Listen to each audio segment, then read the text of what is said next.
Hello friends, welcome to my YouTube channel. आज हम लोग बात करने वाले हैं पर्यावरण अध्ययन के 10 इंपॉर्टेंट ऑब्जेक्टिव क्वेश्चंस के बारे में। तो चलिए शुरू करते हैं। ये रहा आपका पहला क्वेश्चन। निम्नलिखित में से कौन सा आयु वर्ग बाद के बचपन की श्रेणी में आता है? अर्थात ऐसा कौन सा आयु वर्ग को रखा गया है जो बचपन की बाद की श्रेणी में आता है? तो 5 वर्ष तक की आयु जो है वह बचपन की आयु मानी जाती है। तो 6 से 11 वर्ष तक की आयु जो है बचपन की बाद की आयु के अंतर्गत रखा जाता है। तो ऑप्शन नंबर डी इसका करेक्ट आंसर हो जाएगा। ठीक है, अब बात कर लेते हैं अगले क्वेश्चन की। तो ये रहा आपका क्वेश्चन नंबर सेकंड। इस पे लिखा हुआ है कि आरव का कहना है कि भाषा का विकास किसी की सहज प्रवृत्ति से प्रभावित होता है, जबकि सोनाली का कहना है यह पर्यावरण का कारण है। आरव और सोनाली के बीच में यह चर्चा हो रही है, किस मुद्दे पर बात की जा रही है? ठीक है, तो आरव का जो कहना है वह प्रकृति से रिलेटेड है, जबकि जो सोनाली जी का कहना है वह पोषण बहस से संबंधित है, अर्थात यह पर्यावरण का कारण है। ठीक है, तो ऑप्शन नंबर डी जो है इसका करेक्ट आंसर हो जाएगा। आरव और सोनाली के बीच में जो है प्रकृति और पोषण बहस से संबंधित चर्चा हो रही है। ठीक है, तो ऑप्शन नंबर डी इसका करेक्ट आंसर हो जाएगा। अब बात करते हैं हम लोग अगले क्वेश्चन की। तो ये रहा आपका क्वेश्चन नंबर थर्ड। इस पे लिखा हुआ है कि शिक्षक ने देखा कि पुष्पा अपने दम पर किसी समस्या का समाधान नहीं कर सकती है, अर्थात दूसरों की सहायता से करती है।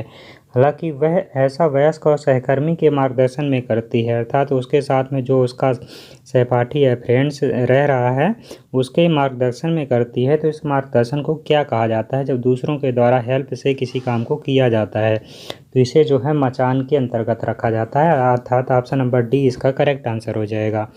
बात कर लेते हैं क्वेश्चन नंबर फोर्थ की कि एक शिक्षक एक समिति के प्रमुख को अध्यक्ष के बजाय चेयरपर्सन कहते हैं।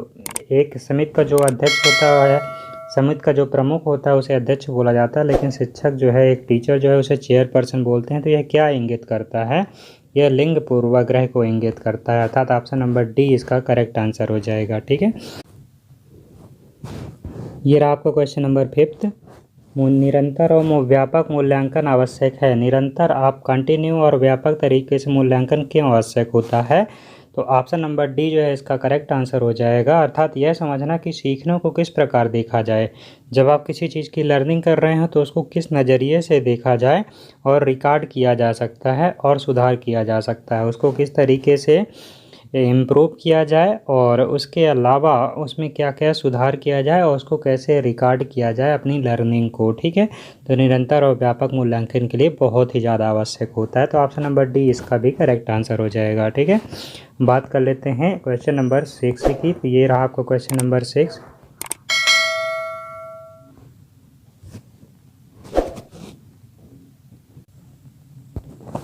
क्वेश्चन नंबर 6, छात्रों के मूल्यांकन का उपयोग शिक्षकों द्वारा शिक्षण के में अंतर्दृष्टि विकसित करने के लिए किया जाता है। किस तरह की अंतर्दृष्टि विकसित करने के लिए किया जाता है? तो ऑप्शन नंबर सी जो है, अर्थात शिक्षार्थियों की आवश्यकता के अनुसार शिक्षण दृष्टिकोण बदलना, अर्थात विद्यार्थियों को जिस तरह की आवश्यकता हो, जो भी रिक्वायरमेंट हो उसी के अनुसार शिक्षण के दृष्टिकोण को बदलना, अर्थात विद्यार्थी जैसे समझना चाहता है जिस क्वेश्चन को, उसको उसी ढंग से समझाना जो है शिक्षण में दृष्टिकोण को विकसित करना कहलाता है। तो ऑप्शन नंबर सी जो है करेक्ट आंसर हो जाएगा। हम बात कर लेते हैं क्वेश्चन नंबर 7 की। इस पे लिखा हुआ है कि सीखने के अनुभव को ढंग से नियोजित करना चाहिए ताकि शिक्षण को सार्थक बनाया जा सके। दिए गए सीखने के अनुभव में कौन सा बच्चों के सार्थक सीखने की सुविधा नहीं देता है? ठीक है, तो ऑप्शन नंबर ए जो है, सामग्री की मात्र याद के आधार पर पुनरावृत्ति करना जो है सीखने के अनुभव में सुधार करना सही नहीं होता है। तो ऑप्शन नंबर ए इसका करेक्ट आंसर हो जाएगा। अब बात कर लेते हैं क्वेश्चन नंबर 8 की। इस पे लिखा हुआ है कि बच्चों को सज़ा मौखिक या फिर गैर मौखिक देने का क्या परिणाम होता है? अगर आप बच्चों को सज़ा दे रहे हैं, पनिशमेंट दे रहे हैं, तो मौखिक तरीके से और गैर मौखिक तरीके से देने का क्या रिजल्ट निकलता है ये आपको बताना है। तो उनकी आत्म अवधारणा को नुकसान पहुंचता है। ठीक है ना, इसीलिए बच्चों को ज़्यादा पनिशमेंट नहीं देना चाहिए। ऑप्शन नंबर डी जो है इसका करेक्ट आंसर हो जाएगा। अब बात कर लेते हैं क्वेश्चन नंबर 9 की। इस पे लिखा हुआ है कि बचपन की अवधि के दौरान निम्नलिखित में से कौन सा एक समूह स्वीकार्य भूमिकाओं और व्यवहारों में जानकारी प्रदान करता है? तो ऑप्शन नंबर डी जो है, माता पिता और भाई बहन, एक करेक्ट आंसर हो जाएगा।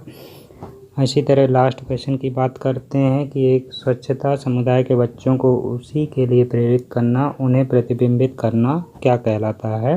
प्रेरणा की सामाजिक एवं सांस्कृतिक अवधारणाएं विकसित करना कहलाता है। ठीक है, तो ऑप्शन नंबर ए जो है इसका करेक्ट आंसर हो जाएगा। Okay, thanks for watching this video.